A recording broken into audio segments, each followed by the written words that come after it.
то ҷашни сисолагии истиқлоли давлатӣ дар шаҳри Душанбе зиёда аз 3500 иншооти таъиноти гуногун сохта ба истифода дода мешавад. имрӯз дар ҳудуди шаҳри Душанбе дар баробари сохтмони биноҳои истиқомативу маъмурии баландошёна таваққуфгоҳи бисёрқабата низ бунёд гардида истодааст.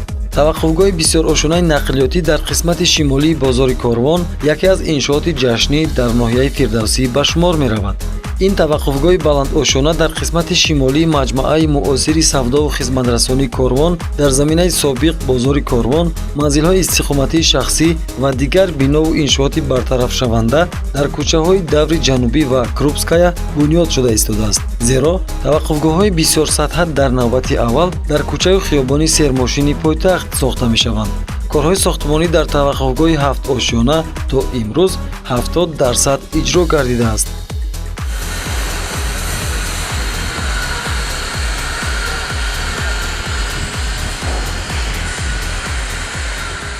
дар асоси татбиқи нақшаи генералии шаҳри Душанбе, ҷамъият дорои масъулиятиш маҳдуди бозори Корвон иқдом гирифт, ки дар шафати бозори Корвон таваққуфгоҳи замонавии баландошёна сохта ба истифода диҳад. ин таваққуфгоҳи баландошёна барои ғунҷоиши зиёда аз 660 нақлиёт пешбинӣ карда шудааст. корҳои оҳану бетонӣ дар таваққуфгоҳи мазкур ба итмом расиданд. айни ҳол корҳои рангу боркунӣ дохил ва беруни таваққуфгоҳ оғоз ёфт. таваққуфгоҳи мазкур бо харҷи 31 миллион сомонӣ сохта шуда истодааст. таваққуфгоҳи мазкур дар ҷашни 30-солагии истиқлоли давлатии ҷумҳурии Тоҷикистон сохта ба истифода дода мешавад. ин ҳамчун як тӯҳфае барои сокинон ва меҳмонони шаҳри Душанбе мебошад.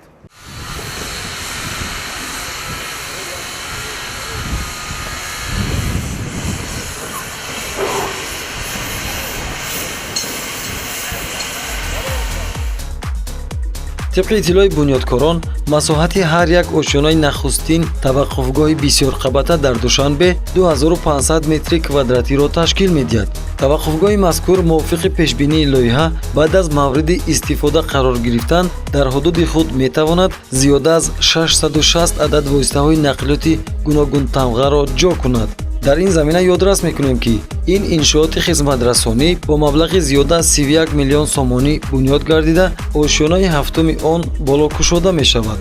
болокушода будани ошёнаи қабати болоии таваққуфгоҳ ба соҳибони воситаҳои нақлиёт имкон фароҳам меорад, ки мошинҳои худро дар фазои кушод бигзоранд.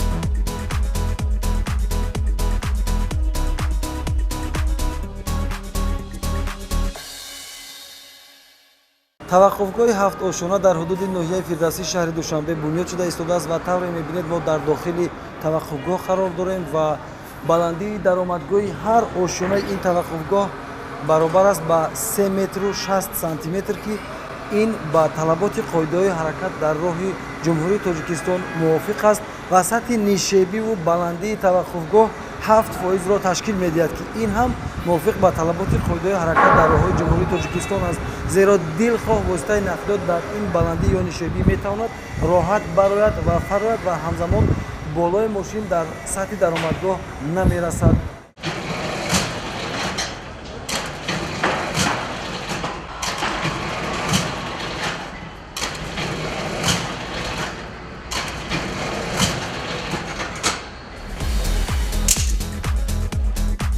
дар таҳхонаи таваққуфгоҳи бисёрошона гӯшаҳои фурӯши молу маҳсулоти ниёзи аввалия ва меваю сабзавот сохта шудааст, ки дар оянда 120 нафар шаҳрвандон метавонанд ба савдо машғул шаванд.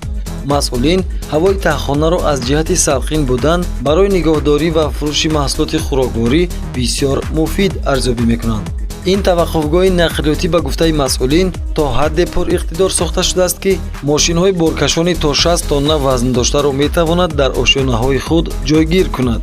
айни замон дар таваққуфгоҳи муосири нақлиётӣ насби қубурҳои об барои таъмини бехатарӣ ва пешгирӣ аз ҳолатҳои сӯхтор, низоми равшанидиҳанда, ҳамвор намудани баданаи деворҳо ва дигар корҳои омодасозии 30% ниҳоии иншоот ҷараён дорад.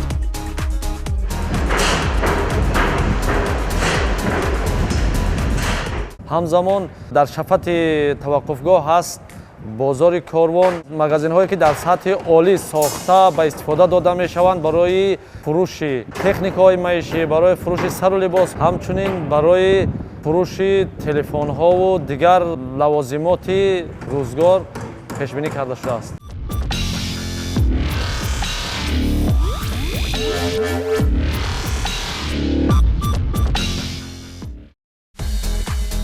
таваққуфгоҳи ҳафтошонаи нақлиётӣ дар ноҳияи фирдавсии шаҳри душанбе ки аз ҷониби ҷамъияти дорои масъулияташ маҳдуди бозори корвон бунёд шуда истодааст, 2 лифт барои истифодабарии одамон, 2 зинапоя ва 1 зинапояи эҳтиётӣ дорад.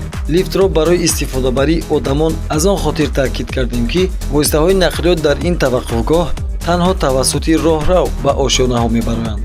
чун дар давлатҳои тараққикардаи дунё ҳастанд таваққуфгоҳҳои баландошёна ки мошинҳо ба қабатҳои болоӣ тавассути лифтҳо бароварда мешаванд.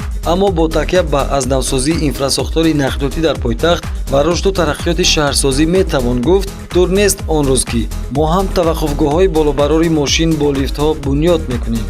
вале набояд фаромӯш кард ки бунёди ин таваққуфгоҳи бисёрхабата дар душанбе шаҳр намунаи аввали таваққуфгоҳҳои баландошёнаи нақлиётӣ дар тоҷикистон аст. роҳбарияти ҷамъияти дорои масъулияташ маҳдуди бозори корвон дар асоси навсозии маҷмӯаи муосири савдову хизматрасонии корвон тасмим доранд дар мавзеи фаъолияти худ бо сохтани таваққуфгоҳҳои хурду бузург то 3000 шумора воситаҳои нақлиётро дар таваққуфгоҳҳо ҷо кунанд. зеро таъмин кардани мошиндорон бо таваққуфгоҳҳо дар шаҳри душанбе имрӯз яке аз масъалаҳои мубрам ба шумор меравад. ҷамъшавии шумораи зиёди автомобилҳо дар роҳ асосан дар назди марказҳои савдою хизматрасонӣ ва бозорҳо ба мушоҳида мерасад. аксари мошинсаворон дар мавзеъҳое ки таваққуфгоҳ надоранд нақлиёти худро дар роҳравҳои пиёдагардиву қатори якуми роҳ мегузоранд. аз ҷониби дигар тибқи иттилои шуъбаи бозрасии давлатии автомобилии раёсати вазорати корҳои дохилӣ дар шаҳри душанбе айни замон шумораи умумии воситаҳои нақлиёте ки дар ҳудуди шаҳри душанбе ба қайд гирифта шудааст зиёда аз 87 000 ададро ташкил медиҳанд.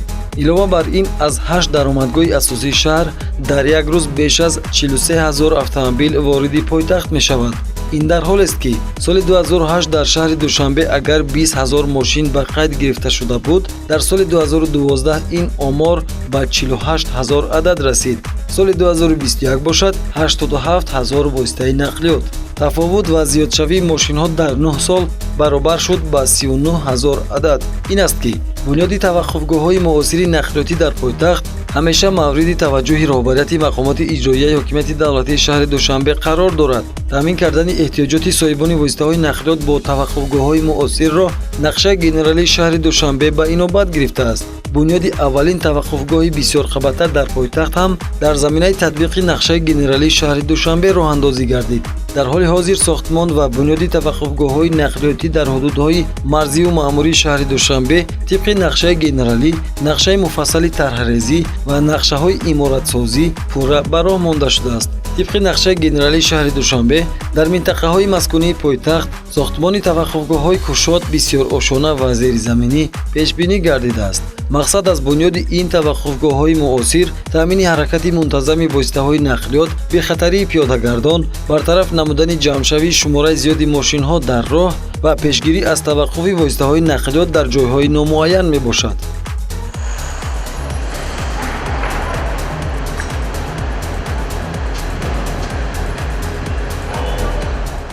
таваққуфгоҳи мазкур бо тамоми ҷиҳозҳои зидди сӯхтор ва равшанидиҳии дохил ва беруни таваққуфгоҳ пурра таъмин карда мешавад.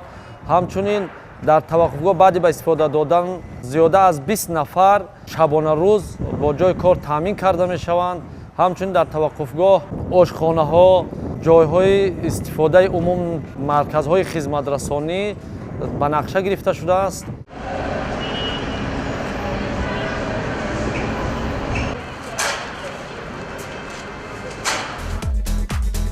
корҳои сохтмонӣ дар таваққуфгоҳи нақлиётии бисёр ошунаи шаҳри Душанбе моҳи октябри соли 2020 шурӯъ шуд.